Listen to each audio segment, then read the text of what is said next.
조갑제 TV 시청자 여러분 안녕하십니까? 그리고 조갑제 TV 회원 가입자 여러분 안녕하십니까? 친구, 동지, 전우가 되어 주신 분들께 특별히 감사를 드립니다. 구독자 수가 37만 명을 넘었습니다. 더 많은 동영상을 빨리 올리도록 노력하겠습니다. 교양 있는 유튜브가 되도록, 그리고 잡지 성격의 유튜브가 되도록 힘을 쓰겠습니다. 저는 잡지 편집장을 오래 했습니다. 이 교양 있는 잡지, 원래 잡지는 교양을 담는다고 합니다. 흥미있고 유익한 그런 TV가 되도록 힘을 쓰겠습니다. 많이 성원해 주시기 바랍니다. 이제 문재인 정권의 남은 기간이 2년 3개월 정도입니다. 그리고 이제 한 80일 뒤에 총선이 있습니다. 이 총선은 국민들을 시험을 합니다. 국민들이 정치적 선동에 속느냐, 아니면 주인의식을 가지고 사람을 제대로 가리느냐. 그런데 지난 몇 차례 선거는 우리 국민들의 분별력이 상당히 문제가 있다는 것을 잘 보여주고 있습니다. 문재인 대통령을 뽑으면은 이런 일이 일어날 줄 몰랐다는 사람도 있고, 알면서도 찍었다는 사람도 있고, 전혀 무관심한 사람도 있고, 뭐 이렇습니다. 그러나 몰랐다면은 무책임한 거죠. 국민이 대통령이 어떤 사람이 될 것인지, 자기가 찍는 후보가 어떤 일을 할 것인지 몰랐다면 국민 자격이 없습니다. 대부분은 알았다고 봐야죠. 문재인의 정체라는 책을 제가 2017년 총선 한 달 전에 낸 적이 있습니다. 이걸 다시 읽어봤습니다. 2017년 4월 총선 한 달 전에 이 책입니다.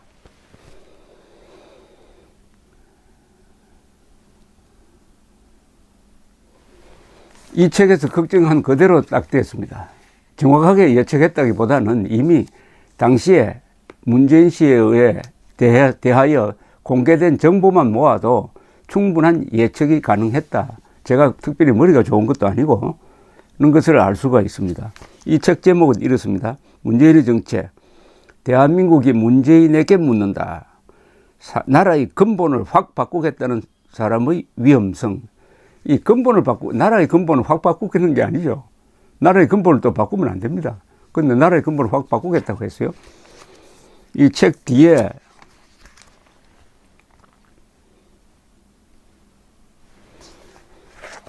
문재인이 위험한 10가지 이유를 제가 뽑아보았습니다. 한번 들어보십시오. 대통령 선거 한 달 전입니다. 2017년 4월 현재로 돌아가서 한번 들어보시기 바랍니다. 그때 제가 감지했던 문재인의 위험성은 뭐냐? 1. 북한의 핵미사일을 막기 위한 미군의 신속한 사드 배치 방침에 비판적이다. 사실상 반대한다는 뜻이죠. 2. 북한 인권 문제에 대한 유엔의 압박에 반대하는 입장이다. 3. 대통령이 되면 맨 처음 북한을 방문하겠다고 했다. 4. 개성공단 폐쇄에 반대했다. 대통령이 된 뒤 공단을 재개, 북한 정권으로 달러를 공급하면 국제사회의 대북 제재에서 이탈, 북핵 폐기 노력을 방해하는 것이 된다. 북한과 거래하는 한국 기업이 제재를 받게 될 가능성도 있다. 5. 국가연합 혹은 낮은 단계 연방제 통일 추진을 공언했다. 국가연합 통일 방안은 북한을 국가로 인정하므로 대한민국 헌법에 정면으로 위배되고, 낮은 단계 연방제 안은 북한식 공산화 통일 방안에 가깝다. 6. 국가보안법 폐지. 한국의 보통 사람들은 이 법 때문에 불편한 점이 없다. 불편한 이들은 간첩과 공산주의자들이다. 7. 북한식 사회주의 추구 통합진보당 해산을 비판했다. 대통령이 된 뒤에 통진당 세력의 활동을 자유화시키고 국가보안법 폐지와 연계되면 사실상 반역의 자유화를 의미한다. 8. 가짜 보수를 불태우자라고 했다. 나라의 근본을 확 바꾸자고 했다. 헌재가 박 대통령 탄핵을 기각하면 혁명뿐이다 운운했다. 1948년에 건국된 대한민국의 민족사적 정통성을 인정하는지가 불명확하다. 계급사관으로 써진 국사교과서 개혁도 반대하였다. 10. 한일 군사정보보호협정 체결에 반대했다. 북한 핵미사일에 대한 정보 공유를 막아 한국의 안보에 불이익을 초래하고 한미일 동맹을 어렵게 한다. 그러면은 이렇게 된 이런 생각을 가진 사람이 대통령이 되면 어떻게 될 거냐? 제가 이렇게 예측을 했습니다.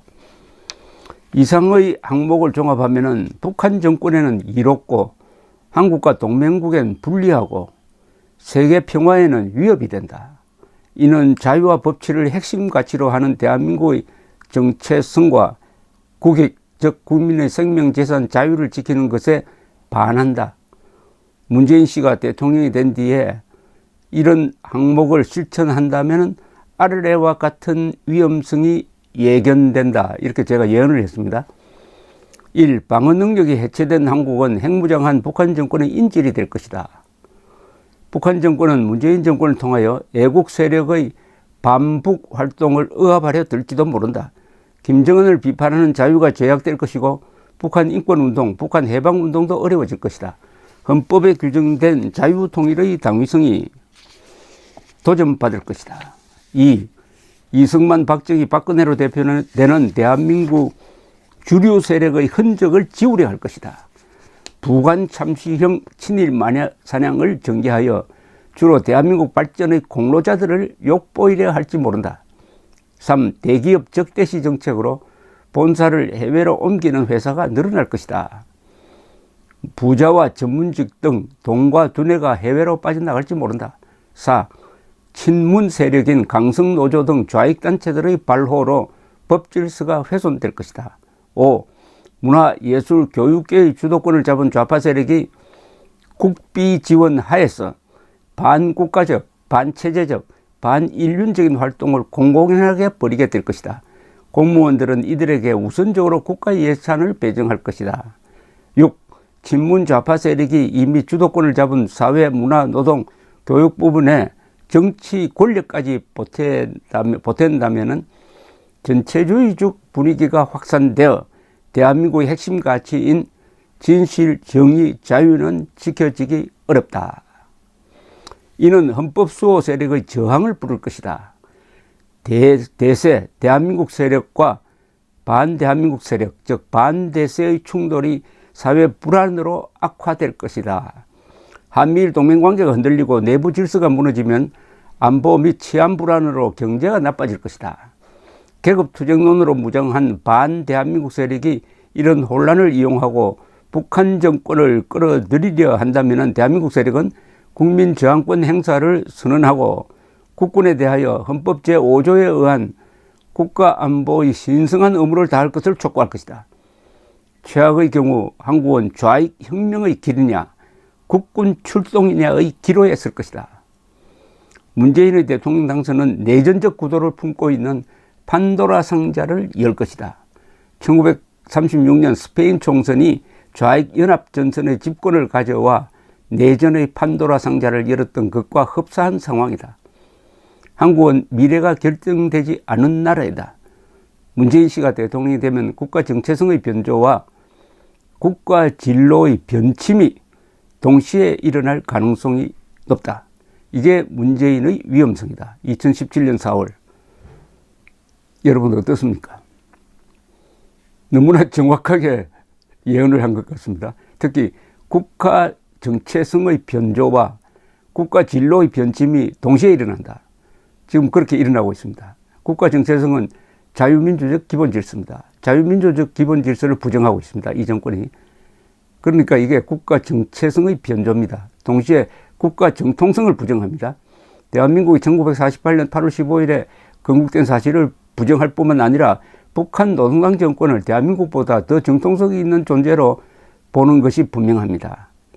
그와 동시에 국가 진로, 한미일 동맹을 주축으로 하는 자유진영, 해양문화권 전략을 수정을 해가지고 북한, 중국, 러시아로 다가가려고 하는 모습을 보이고 있습니다. 변조와 변침이 동시에 일어나고 있다. 이게 한국 위기 상황, 문재인이 불러온 한국 위기 상황의 본질입니다. 최악의 경우 한국은 좌익 혁명의 길이냐, 국군 출동이냐의 기로에 설 것이다. 지금 이 기로를 향해서, 갈림길을 향해서 다가가고 있습니다. 그런데 이번 총선은 피를 흘리지 않고 대한민국을 지킬 수 있는 마지막 기회가 될 것입니다. 감사합니다.